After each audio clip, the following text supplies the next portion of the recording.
gentlemen, the President of the United States, accompanied by Patrick Yos, President of the Fraternal Order of Police.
National Fraternal Order of Police Executive Board, representing nearly 400,000 officers nationwide, and they were with me right from the beginning, and we appreciate it. We won't forget.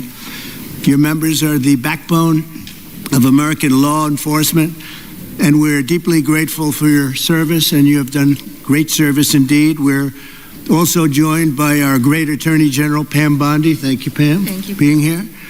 For generations, this institution has served as a powerful voice for the brave men and women who risk their lives to protect communities all over our country, and they do it as well as anybody or better.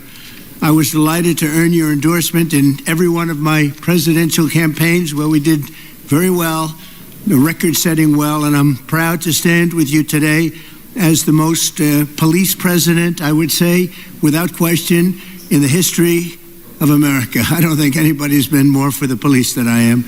In recent years, far-left radicals have vilified and targeted our nation's police with Marxist prosecutors and soft-on-crime politicians, making it impossible for you to do your jobs and do them the way you want to do them, and only you know how to do them. Under the Trump administration, those days are over. We're backing the men in blue, and we're back in the blue. Very honestly, we have some of the greatest people in the country sitting right around this table. We've ended the use of lawfare against police officers and terminated unjustified federal consent decrees.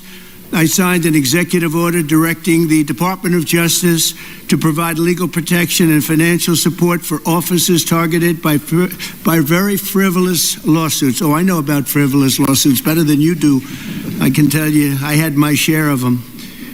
I ordered other federal agencies to boost funding for police recruitment, retention, and pay, and I've asked Attorney General Bondi to pursue the death penalty for anyone convicted of killing a police officer, which is very appropriate. Upon taking office, I declared a national emergency on our southern border, and we reduced the number of illegal border crossers released into the United States by 99.999%. You can't do much better than that.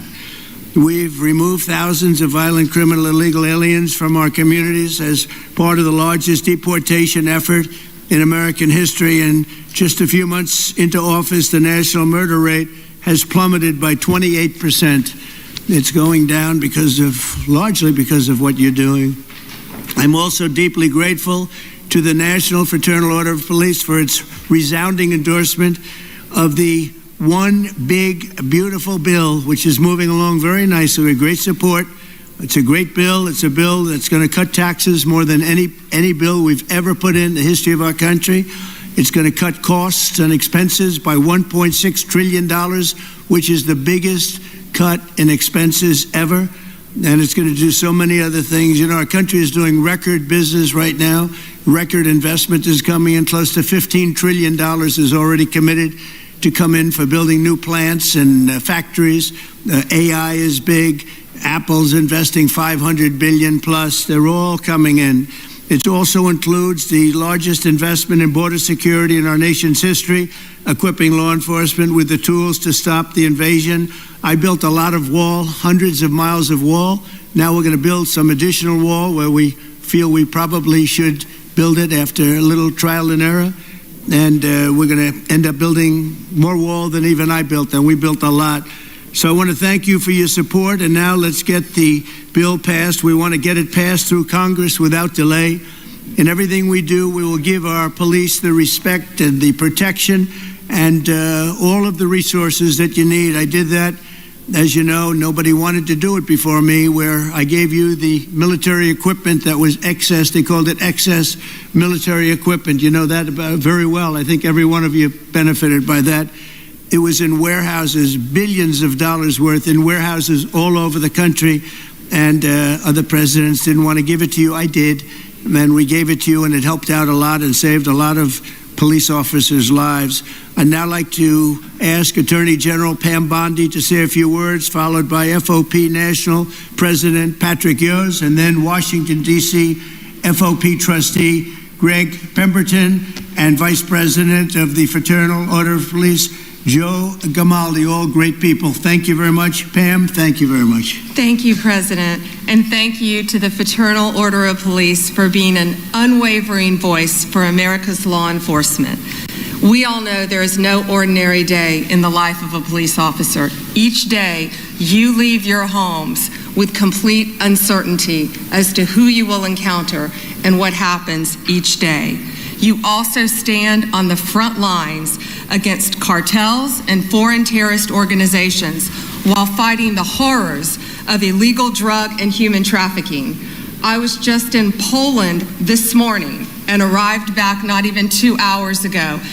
And you have the respect of the entire world of law enforcement around this world.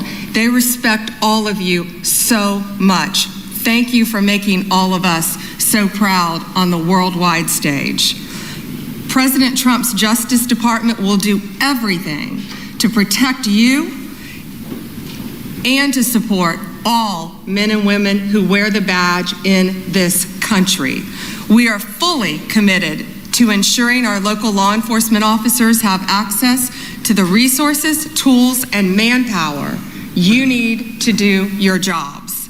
That means boosting recruitment and retention. We want the best and brightest to join your ranks just like you, and we want them to stay in your ranks. Last month, we announced $57 million in grant money available for law enforcement agencies to hire police officers. Through this funding, we anticipate nearly 1,200 new officers will be hired around the country. We're helping to pay for police officers' overtime and supporting President Trump's no tax on overtime.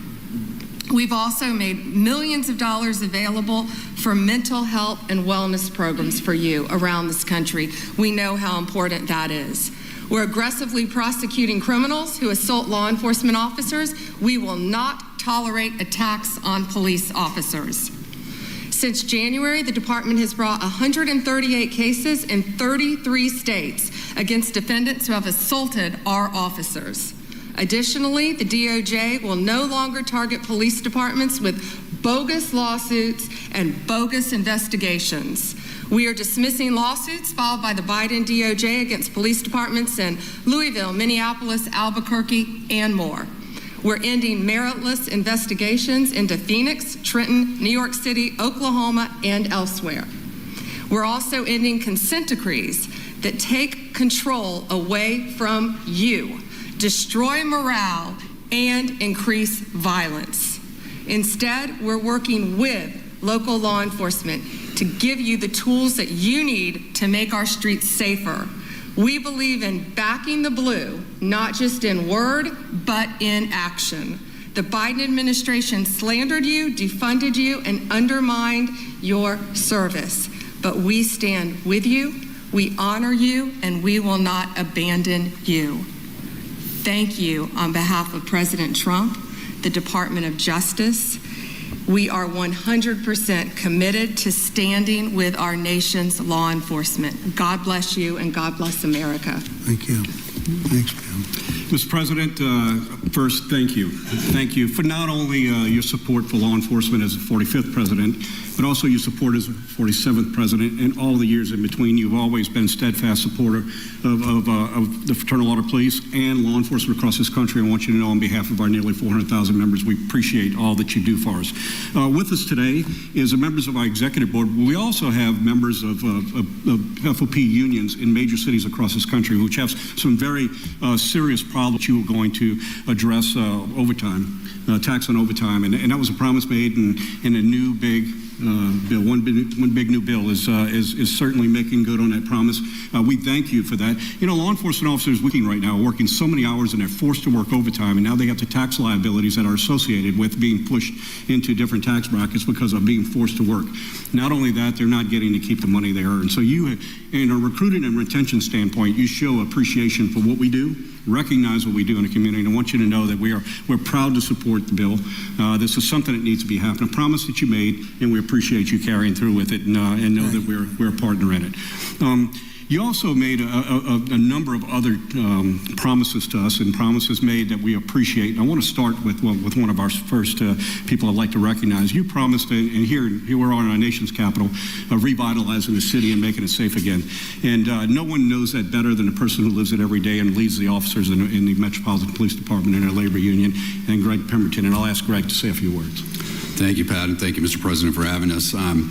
My name is Greg Pemberton. I represent 3,000 police officers that work here for the Metropolitan Police Department in Washington, D.C. The crisis that we're facing, which frankly is more of a calamity, is a staffing crisis.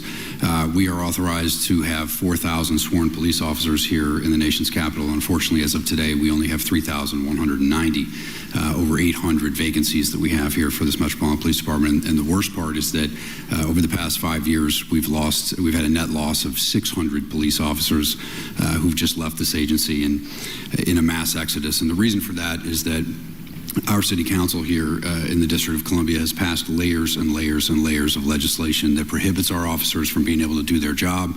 It exposes our members to administrative, civil, and even criminal liability, even when they go out and do their job properly. It has also stripped our members of their labor protections to fight off these frivolous complaints and these erroneous allegations of misconduct. It all makes for an environment that is almost impossible to keep these staffing levels what they need to be. Frankly, Mr. President, I think the nation's capital, the District of Columbia, is not just a city of 700,000 residents. This is the nation's capital, and it belongs to everybody. It belongs to every American. It should be a safe city. It should be a pinnacle of American society. It should represent the freedom and democracy that we all cherish so much. And anybody should be free to come here and experience that and see what it is that we are here in this country. And the sanctity and safety of the District of Columbia shouldn't be left in the hands of a city council that subscribes to these radical ideologies that we all know are failed, and that we have the empirical data that it doesn't work. It only increases crime and makes cities more dangerous. I want to thank you for creating the Make DC Safe and Beautiful task force. I've met with Orville Green. I find him to be phenomenally qualified to help us out of this mess. I also want to thank you for the appointment of Janine Pirro for the USAO position of DC. I met with her recently, and I found her plan to solve and tackle a number of these problems very promising, very optimistic. So the 3,000 police officers stand at the ready, Mr. President, to help you make DC great again, and hopefully we can solve some of these problems and fix crime here in the nation's capital. Thank you very much. Mr. President,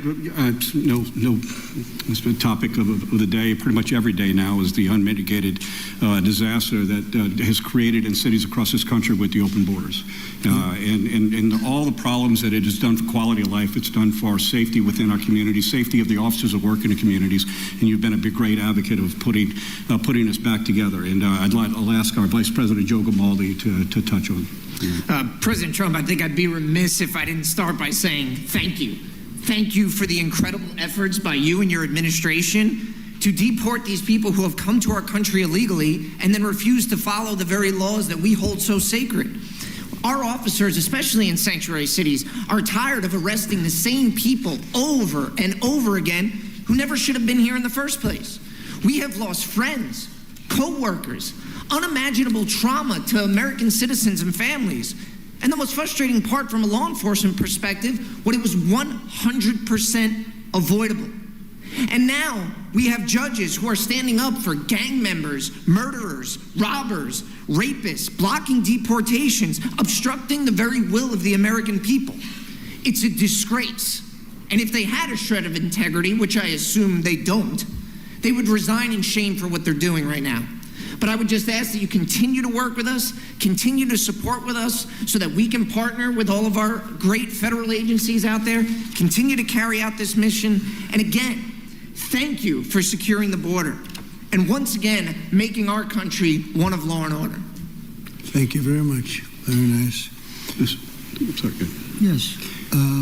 We're going to have a little discussion now, very private. And I just want to thank you all for being here. And thank you very much, media. Appreciate it. Thank you very much. Mr. President. And I